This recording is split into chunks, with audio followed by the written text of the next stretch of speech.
বাংলা আবাস যোজনা প্রকল্পে টাকা পেয়েও বাড়ি এখনো অসম্পূর্ণ, নির্দিষ্ট সময়ের মধ্যে সম্পূর্ণ না করলে কড়া পদক্ষেপ নেবে বলে জানালো। তো এক্ষেত্রে বাংলার বাড়ি প্রকল্পের টাকা যারা যারা এখনো পর্যন্ত পেয়ে গেছে প্রথম কিস্তি ও দ্বিতীয় কিস্তি টোটাল 1,20,000 টাকা, এখনো পর্যন্ত যারা যারা বাংলার বাড়ি এখনো বানাননি বা তৈরি করেননি, অসম্পূর্ণ রয়েছে, তাদের কিন্তু সঠিক সময়ের মধ্যে যদি বাড়ি তৈরি না হয় পরবর্তীতে কিন্তু তাদের ওপর কড়া পদক্ষেপ নেওয়া। এবং এক্ষেত্রে কতদিনের মধ্যে তোমাদের বাড়ি বানাতে হবে এবং কতজন উপভোক্তা এখনো পর্যন্ত বাড়ি তৈরি করে ফেলেছেন বা কতজন উপভোক্তা এখনো পর্যন্ত প্রথম কিস্তি ও দ্বিতীয় কিস্তি টোটাল 1,20,000 টাকায় পুরোপুরি পেয়ে গেছেন, সমস্ত কিছু আজকের এই ফুল ভিডিওতে তোমাদের সাথে শেয়ার করে দেবো।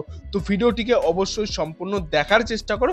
আমরা সরাসরি সেই নিউজ বা আপডেটটিতে চলে যাচ্ছি, তোমাদের সাথে পুরো ডিটেলসটি শেয়ার করে দিচ্ছি। এখানে তোমরা দেখতে পাচ্ছ আমরা সরাসরি সেই নিউজটিতে চলে এসেছি। এটি একটি দৈনিক সংবাদ মাধ্যম পত্রিকায় প্রকাশিত হয়েছে, যেখানে বলে দেওয়া রয়েছে আবাস যোজনার টাকা পেয়েও বাড়ি অসম্পূর্ণ, নির্দিষ্ট সময় শেষ না করলে কপালে দুঃখ, কড়া পদক্ষেপ হুঁশিয়ারি কাটোয়া পৌরসভার।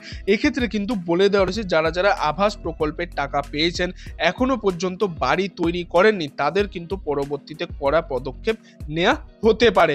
সরকারি অনুদান পাওয়ার পরেও বহু বাড়ি অসম্পূর্ণ, এবার কড়া পদক্ষেপ কাটোয়া পৌরসভার।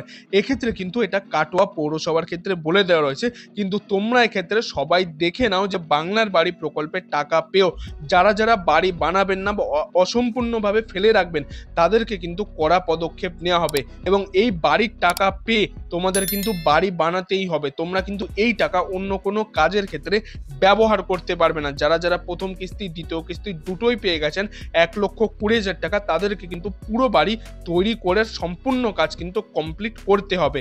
আবাস যোজনা প্রকল্পের টাকা পাওয়ার পরেও বাড়ি নির্মাণ সম্পূর্ণ না করায় চরম অসন্তোষ জানিয়েছে পৌরসভা কর্তৃপক্ষ।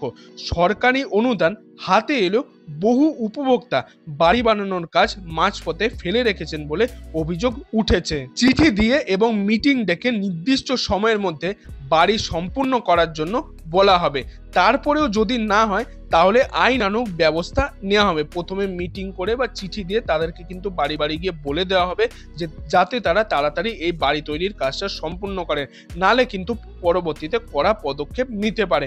মোট 20টি ওয়ার্ডে 2,884টি বাড়ি নির্মাণ কিন্তু এখনো পর্যন্ত সম্পূর্ণ হয়েছে। শুধু কাটোয়া পৌরসভার ক্ষেত্রেই আমি এক্ষেত্রে বলছি, এক্ষেত্রে কিন্তু কাটোয়া পৌরসভারই নিউজ প্রকাশিত হয়েছে, সেজন্য 20টি ওয়ার্ডের ক্ষেত্রে 2,884টি বাড়ি এখনো পর্যন্ত সম্পূর্ণ হয়েছে ওই কাটোয়া পৌরসভার ক্ষেত্রে। তবে এখনো 70টির বেশি বাড়ি বিভিন্ন কারণে অসম্পূর্ণ হয়ে পড়ে রয়েছে। এক্ষেত্রে অন্য উপভোক্তারাও এই অর্থে বাড়ি সম্পূর্ণ করে উঠলেও যারা কাজ অসম্পূর্ণ রেখেছেন তাদের মধ্যে কারো বক্তব্য রয়েছে যে টাকা খুব দ্রুত শেষ হয়ে গিয়েছে, তাই ছাদ ঢালাই করতে পারিনি।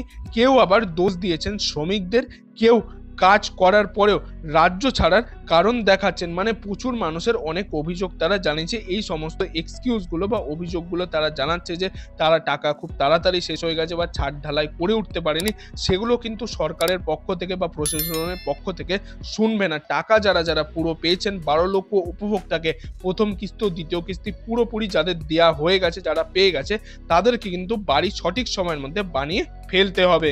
এবং এই নিউজটি কাটোয়া পৌরসভার ক্ষেত্রে বলে দেওয়া হয়েছে। তোমরা যারা যারা যে সমস্ত জেলা থেকে দেখছো সব জেলার ক্ষেত্রেই কিন্তু একই টাইমের মধ্যেই তোমাদেরকে এই বাংলার বাড়ি প্রকল্পের টাকা পাওয়ার পর কিন্তু বাড়ি তৈরির কাজ সম্পূর্ণ করে ফেলতে হবে। তো বন্ধুরা, এই ছিল আজকের কিছু আপডেট। এই আপডেটটি যদি আপনার ভালো লাগে তাহলে একটি লাইক করে দেবেন এবং বন্ধু বান্ধব আত্মীয় স্বজন সবার মধ্যে এই ভিডিওটিকে শেয়ার করে দেবেন, তারাও যাতে জানতে পারে যে যারা যারা বাংলার বাড়ির টাকা পেয়েছে তাদেরকে কত সময়ের মধ্যে এই বাড়ি তৈরির কাজটিকে সম্পূর্ণ করতে হবে। এবং আপনি যদি আমার চ্যানেল নতুন দর্শক হয়ে থাকেন তাহলে চ্যানেলটি অবশ্যই সাবস্ক্রাইব করে পাশের বেল আইকনটি অল করে দেবেন, যাতে পরবর্তী ভিডিওগুলো আপনার মিস না হয়। এবং এতক্ষণ ভিডিওটি দেখার জন্য আপনাদের সবাইকে অসংখ্য